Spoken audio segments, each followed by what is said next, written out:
She is the epitome of a brave soul.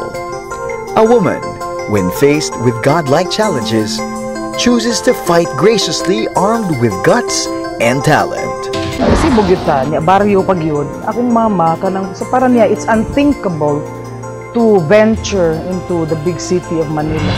From humble beginnings in Pardo, Cebu City, she has risen to become Asia's diva. It was when I was discovered by George Canseco, when I was singing in a restaurant in Makati.